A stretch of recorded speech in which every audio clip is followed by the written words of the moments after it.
আচ্ছা, আমেরিকার best beach কোনটা? মায়ামি, ক্যালিফোর্নিয়া, হাওয়াই? হাওয়াই হতে পারে, হাওয়াই, বাট হাওয়াই তো আমেরিকার মেনল্যান্ডে না, হাওয়াই একটা আইল্যান্ড, অনেক দূর। বাট আমেরিকার মেনল্যান্ডের বেস্ট বিচ কোনটা আমায় যদি জিজ্ঞেস করেন, আমি বলবো ফ্লোরিডা, কিন্তু মায়ামি নয়, নর্থ ফ্লোরিডা। মায়ামির থেকে অনেকটাই দূর, প্রায় 6-7 ঘন্টা মায়ামি থেকে উপর দিকে আসতে হয়। জায়গাটার নাম হচ্ছে প্যানামা সিটি বিচ। প্যানামা দেশ নয়, ইউএসএরই মধ্যেই ফ্লোরিডা স্টেটের মধ্যে একটা বিচ আছে, তার নাম প্যানামা সিটি বিচ। সেই প্যানামা সিটি বিচ আর ডেস্টিনো পাশেও একটা জায়গা আছে, 30 মাইলের মতো একটা ডিস্টেন্স কোস্ট লাইন ধরে। সেটাই আমার মতে বেস্ট বিচ আমেরিকার। নীল জল, সাদা বালি। আজকে সেখানেই যাচ্ছি। আমি মায়ামি থেকে যাচ্ছি না, আমি যাচ্ছি অ্যাটলান্টা থেকে। এখন বাজে সকাল 10:45, একটু তাড়াতাড়ি বেরোচ্ছি কারণ আটলান্টার জ্যাম ফেমাস ইউএস এর মধ্যে, one of the worst jam এই দেশে। তো চলুন বেরোনো যাক। প্যানামা সিটি বিচ ইউএস এর বেস্ট বিচ। আজকে আমরা যাব 3টে স্টেট, এখানে যেমন দেখাচ্ছি ম্যাপে। শুরু করব জর্জিয়া থেকে, যেখানে আমার বাড়ি। আমরা ক্রস করব অ্যালাবামা, তারপর আমরা চলে যাব ফ্লোরিডা। জিপিএস দেখাচ্ছে যেতে লাগবে 6 ঘন্টা 5 মিনিট, 351 মাইল। এই যে গাড়িতে যেমন দেখাচ্ছে, আমার তেল আছে 351 মাইল, বাট ডিস্টেন্স হচ্ছে 329 মাইল। যেতে লাগবে 6 ঘন্টা। তো এখনই বেরিয়ে পড়া যাক। আর একটা জিনিস এখানে মনে রাখতে হবে, ইউএসএতে টাইম চেঞ্জের কনসেপ্ট আছে। আমি অ্যাটলান্টা, মানে পূর্ব দিকে একদম ইস্ট কোস্ট, সেজন্য আমার হচ্ছে ইস্টার্ন টাইম। এখন বাজে 10:47, পৌঁছবো 6 ঘন্টা, মানে বেজে যাবে 4:52। কিন্তু যেহেতু বললাম টাইম চেঞ্জের কনসেপ্ট আছে এখানে, মানে ওখানে যখন পৌঁছাবো 1 ঘন্টা পিছিয়ে যাবে, ওটা সেন্ট্রাল টাইম। তো পৌঁছে যাব আমি 3:52-তে, কিন্তু দাঁড়াতে হবে মাঝখানে একবার তেল ভরার জন্য আর একটু কিছু ব্রেক নেওয়ার জন্য একবার দাঁড়ানোর প্ল্যান করছি। সেজন্য হয়তো একটু বেশি লাগবে, পৌঁছতে 4:30, 4:45 বেজে যাবে। তো চলুন বেরিয়ে পড়া যাক। অফিস টাইমে না বেরিয়েও সেই বিখ্যাত অ্যাটলান্টার জ্যামকে অ্যাভয়েড করা গেল না। দেখুন কীরকম জ্যাম। জিপিএসে পুরো লাল লাইন। এখন মোটামুটি নেক্সট 20 থেকে 30 মিনিট গাড়ি স্পিড 10 মাইল, এর বেশি কিছু না। যাই, কি করা যাবে। পরে বেরোলে আরও জ্যাম হতো, এখন তাও ভালো। 20 মিনিট 25 মিনিট জ্যামে থাকতে হবে। আরেকটা জিনিস দেখায়, এই যে ডান দিকে ইটের বিল্ডিংটা দেখছেন ব্রাউন কালারের, সেটা হচ্ছে জর্জিয়া ইনস্টিটিউট অফ টেকনোলজি। ওখান থেকেই আমি মাস্টার্স করেছি আমার। এই যে পুরো ডান দিকে, এখন যে পুরো একদম আটলান্টার ডাউনটাউনের মাঝখানেই, অপোজিটেই ডাউনটাউনের সব অফিস বাদিকে, আর ডান দিকে হচ্ছে আটলান্টার জর্জিয়া ইনস্টিটিউট অফ টেকনোলজি, যেখান থেকে আমি মাস্টার্স করেছি। দেখাচ্ছি, সামনে আসছে মেইন বিল্ডিং আমাদের ডান দিকে।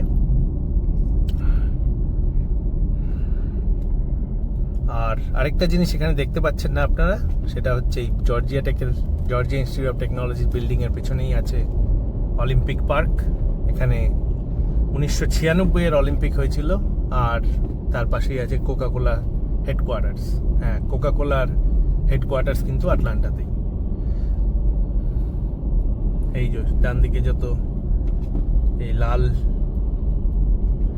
ব্রাউন কালারের যত বিল্ডিং দেখছেন, এগুলো সব জর্জিয়া ইনস্টিটিউট অফ টেকনোলজি। এখানেই আমার মাস্টার্স হয়েছিল। আর এই হচ্ছে অ্যাটলান্টার জ্যাম। তাও এখন একটু স্পিডটা বেড়েছে। আরেকটা জিনিস, ওয়েদার কিন্তু দারুণ আজকে, পুরো সানশাইন। আর টেম্পারেচার হচ্ছে 81 ডিগ্রি ফারেনহাইট, মানে 25 ডিগ্রি সেন্টিগ্রেড। অসাধারণ।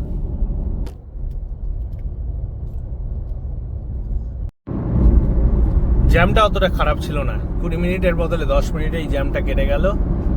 আর যাই হোক, এখন যেটা পার হচ্ছি, ওই বাদিকে দেখছেন ওই সাদা রঙের যে শেডটা, এখান থেকে হয়তো ভালো দেখা যাচ্ছে না, সেটা হচ্ছে পৃথিবীর সবচেয়ে বড়, পৃথিবীর সবচেয়ে ব্যস্ততম এয়ারপোর্ট, অ্যাটলান্টা হার্টসফিল্ড জ্যাকসন। ওই বাদিকে দেখছেন সাদা রঙের শেডটা, জানি না দেখা যাচ্ছে নাকি ঠিকঠাক।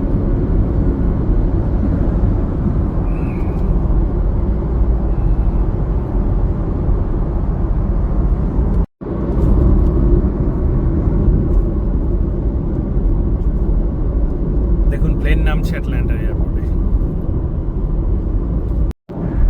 যাই হোক, আটলান্টা পেরিয়ে গেলাম, এবার বাকিটা পুরোটাই যেতে হবে এরকম ফাঁকা ধারে গোবিন্দপুর গ্রাম রাস্তায়। আমেরিকার এখানে সবই, যখনই আপনি শহর থেকে বেরোবেন সব গ্রাম, আপনার গন্তব্য অবধি পৌঁছানো অবধি। কিন্তু একটাই সুবিধা, এবার গাড়ি স্পিড বাড়বে, ফাঁকা রাস্তা, ফ্রিওয়ে, রাস্তার স্পিড লিমিট হচ্ছে 65 মাইল পার আওয়ার, আর আমার গাড়ি স্পিড হবে এখন 75 মাইল পার আওয়ার, মানে 120। এখন ওই 75 থেকে 80-র মধ্যেই বাকি রাস্তাটা যেতে হবে, 75 থেকে 80 মাইলের মধ্যে বাকি রাস্তাটা যেতে হবে। যাই হোক, এই ওয়েদারটা এনজয় করি। এবার চলুন সমুদ্র সৈকতে। বাই দ্য ওয়ে, নেক্সট মাসে এই এয়ারপোর্ট থেকেই মেক্সিকো যাচ্ছি, সেটার ভিডিও থাকবে কিন্তু। বাই দ্য ওয়ে, এখন রাস্তা পুরো ফাঁকা, সামনে দেখতেই পাচ্ছেন পুরো ধারে গোবিন্দপুরে চলে এসেছি। আবার ইউএসএ তাই আগে যা বললাম, শহর আর খালি ফাঁকা জায়গা, শহরের বাইরে বেরোলেই এরকম। আরেকটা জিনিস, সেটা হচ্ছে গাড়িকে ক্রুজ কন্ট্রোলে দিয়ে দিয়েছি। গাড়ি এখন কত 76 মাইল প্রতি ঘন্টায় ক্রুজ কন্ট্রোলে চলছে, মানে 120 কিলোমিটার পার ঘন্টা। হ্যাঁ, আর সামনে একবার গ্যাস নিতে দাঁড়াতে হবে, ততক্ষণ চলুন।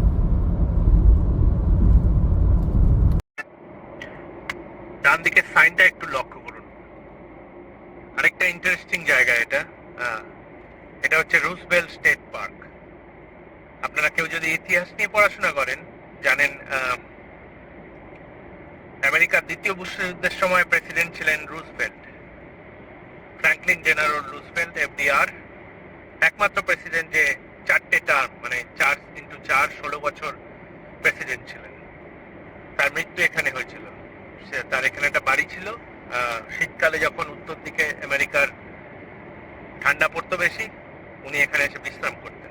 তাই এখানেই একবার এসে অসুস্থ হয়ে পড়েন এবং প্রেসিডেন্ট থাকাকালীনই ওনার মৃত্যু হয়। ঢুকছি আমাদের যাত্রাপথের দ্বিতীয় রাজ্য অ্যালাবামাতে। এই যে নদী ক্রস করছি, নদী ক্রস করলেই এই যে আপনি যদি সাইন দেখেন, সুইট হোম অ্যালাবামা, যদি আপনি সেই বিখ্যাত সিনেমা ফরেস্ট গাম্প দেখে থাকেন তাহলে জানবেন অ্যালাবামা এখানেই সব হয়েছিল। আর ওয়েদারটাও চেঞ্জ হয়ে গেছে, ব্রাইট সানশাইন থেকে এখন পুরো মেঘলা। বৃষ্টি না হলেই হলো, যদিও বৃষ্টি হলে ড্রাইভ করতে একটু প্রবলেম হয়। আশা করি বিচে ওয়েদারটা ভালো হবে, সানি থাকবে আবার বিচে গেলে। আরেকটা যেটা জিনিস হলো, টাইমটাও এবার চেঞ্জ হয়ে যাবে। যেমন আগে বলেছিলাম সেন্ট্রাল টাইমে ঢুকে গেছি, এখন আমরা পশ্চিমে এসছি একটু পূর্ব থেকে, সেখানে 1 ঘন্টা প্রাপ্তি হলো। আমাদের ওখানে এখন 1টা বাজে, এখানে এখন 12টা বাজবে। আর আরেকটা জিনিস দেখাই, সেটা হচ্ছে এই যদি মাইলেজটা লক্ষ্য করেন, বাকি আছে 194 মাইল, এখনো 3 ঘন্টা 46 মিনিট দেখাচ্ছে। তার মানে আমরা চলে এসেছি 329-এ চালু করেছিলাম, মানে 135 মাইল চলে এসেছি। লেগেছে টাইম 2 ঘন্টার সামান্য, 2 ঘন্টা 15 মিনিট, মানে 2 ঘন্টা 15 মিনিটে 215-220 কিলোমিটার চলে আসা গেছে, মানে 100 কিলোমিটার পার ঘন্টা। ভালোই যাচ্ছি, অসাধারণ। একটা ছোট শহরের মধ্যে দিয়ে যাচ্ছি। এই শহরের ভিক্টোরিয়ান স্টাইলের বাড়িগুলো বানানো দেখুন।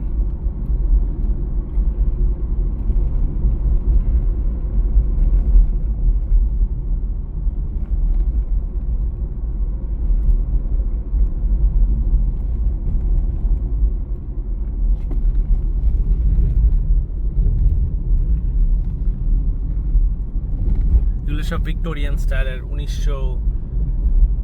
1800 শেষের দিকে বা 1900 শুরুর দিকের স্টাইলের বাড়ি।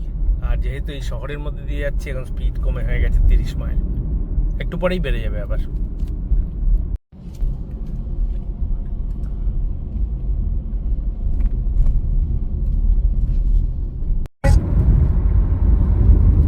ঢুকছি গন্তব্য রাজ্য ফ্লোরিডায়। এই যে ফ্লোরিডার সাইন। 5.5 ঘন্টা হয়ে গেল, 5.5 ঘন্টা, 4.5 ঘন্টা হয়ে গেল গাড়ি চালাচ্ছি।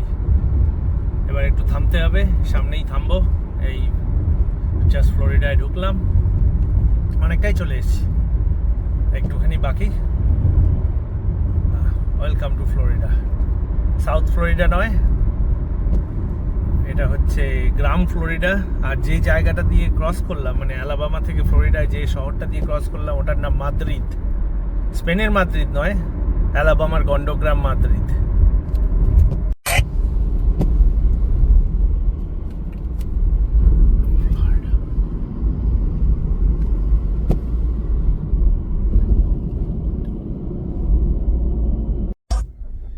একটা ওয়ালমার্টে দাঁড়ালাম, একটু তেল ভরতে হবে আর একটু স্ন্যাকও নিতে হবে। হোটেলে যাব, তার স্ন্যাক নেওয়া হচ্ছে। ওয়েদার এখানেও জালি, এই যে বাইরে পুরো ক্লাউডি ওয়েদার। ওয়ালমার্টের পার্কিং লটে দাঁড়িয়ে আছি, ওই স্ন্যাকগুলো নেব।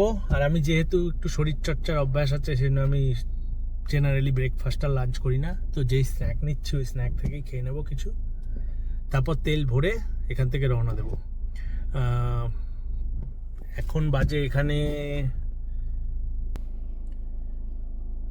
3:01। আমি 10টায় রওনা দিয়েছিলাম, 3:01 এখানে বাজে, মানে অ্যাটলান্টায় বাজে 4টে। তার মানে 10:47-এ রওনা দিয়েছিলাম, তার মানে 5 ঘন্টা 15 মিনিট মতো, 5 ঘন্টা 13-14 মিনিট মতো ড্রাইভ করেছি। আর বেশি বাকি নেই, 53 মাইল। এই যে দেখাচ্ছে 53 মাইল, 1 ঘন্টা 12 মিনিট বাকি। এখানে একটু 15-20 মিনিট নেব ওয়ালমার্টে কেনাকাটি করে, তারপর যাওয়া যাবে। তার মানে কত দূর এলাম? 329 স্টার্ট হয়েছিল, মানে প্রায় 270 কাছাকাছি, মানে প্রায় 400-450 কিলোমিটার চলে এসেছি 5 ঘন্টা 5 ঘন্টা টাইমে আর কি। যাই হোক, আবার বেশিক্ষণ বাকি নেই, তারপরেই গন্তব্য ইউএসের মূল ভূখণ্ডের সেরা বিচ। আর আজকে এই ভিডিওটা করছি বলে মনেই হলো না এত ড্রাইভ করছি, বেশ ভালোই, মানে বোরিং লাগলো না ড্রাইভটা। আর একটা জিনিস বলে রাখি, ইউএসের কার এই ড্রাইভিং রোড ট্রিপ সম্বন্ধে, ইন্ডিয়ায় যেমন ট্রেনের যাত্রা রোমান্টিক, এখানে এদেশে ট্রেন অত নেই, এদেশে রোড ট্রিপ রোমান্টিক। সবাই এখানে রোড ট্রিপ নিয়ে খুব উৎসাহিত হয়, এক্সাইটেড হয়। ভালোই হলো রোড ট্রিপ। চলুন বাকিটাও শেষ করি, আগে ওয়ালমার্টে যাই।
ওই খুচরো কাছা খাওয়ার স্ন্যাক কেনা আর তেল ভরানো শেষ।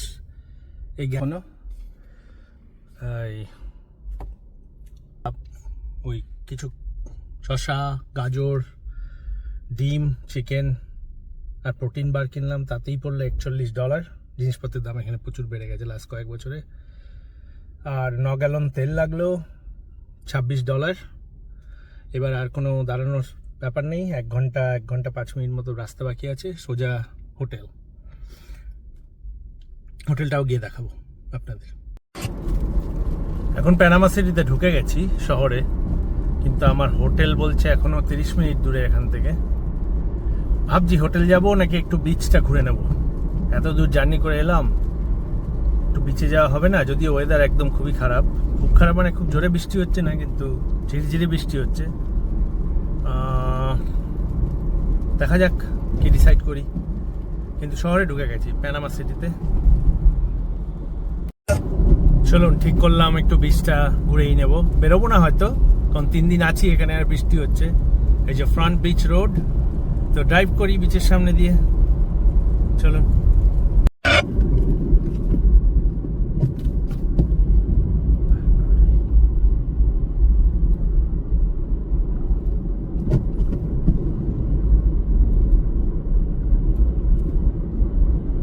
এগুলো সব অ্যামিউজমেন্ট পার্ক বানিয়ে রেখেছে দুই সাইডে।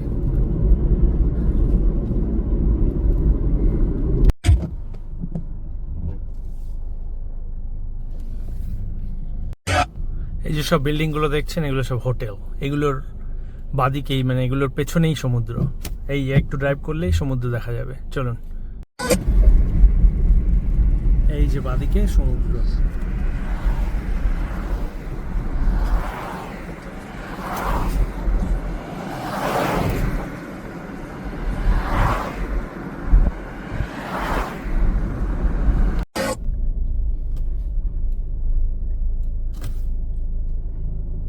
দেখুন জলের কালার দেখুন, আজকে বৃষ্টি হয়েছে তাও। সামনে সাদা বালি, এটা হচ্ছে গালফ অফ মেক্সিকো, বা এখন যাকে বলে গালফ অফ আমেরিকা। দেখে একটু বেরোয়, বৃষ্টিটা একটু ধরেছে।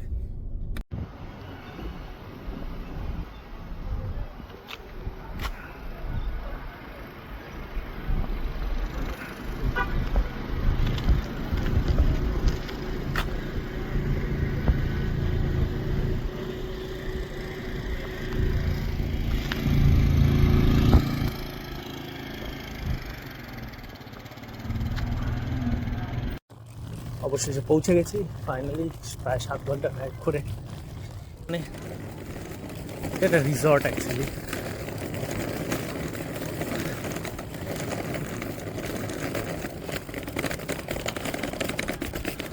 ভালোই, খারাপ না দেখতে। রুমে গিয়ে দেখি কিরকম।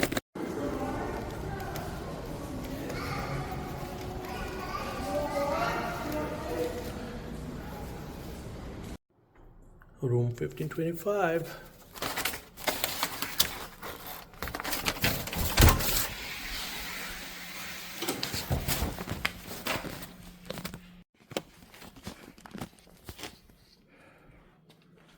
দুটো কুইন বেড, আরেকজন বন্ধুর আসার কথা ছিল কিন্তু সে আসেনি, সেজন্য পুরো রুমটাই আমার। TV,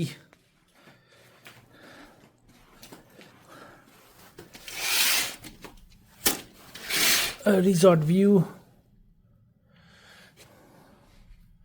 cool.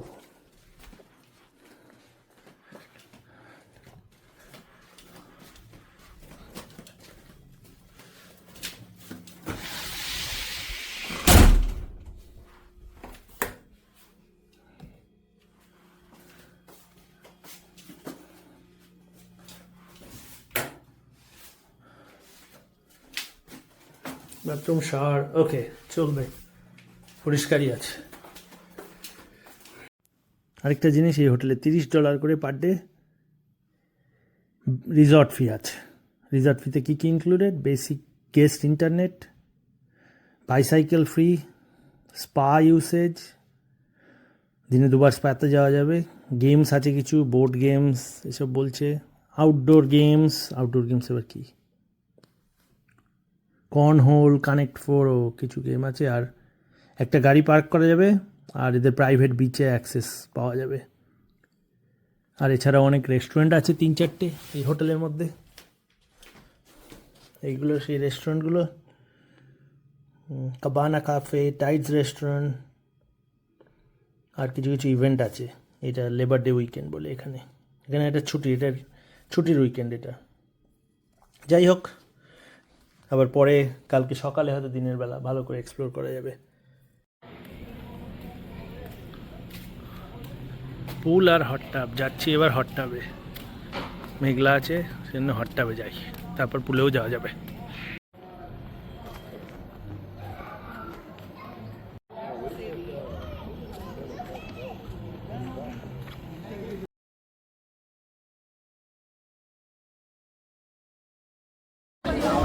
We're right across from.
এটা ছিল আমার প্যানামা সিটি বিচের যাওয়া আর প্রথম দিনের ডায়েরি।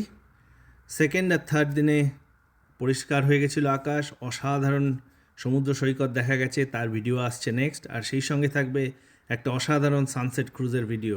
সেই সানসেট ক্রুজের সময় কিছু ডলফিন চলে এসেছিলো আমাদের ক্রুজের সামনে, সেটারও অসাধারণ একটা ভিডিও থাকবে। তো অপেক্ষা করুন, জলদি সেকেন্ড ভিডিওটা পোস্ট হবে। ইন দ্য মিন টাইম এই ভিডিওটাকে লাইক করুন, ভালো লাগলে কমেন্ট করবেন, খারাপ লাগলেও কমেন্ট করবেন। আর এছাড়া সাবস্ক্রাইব, শেয়ার আর লাইক তো চাই।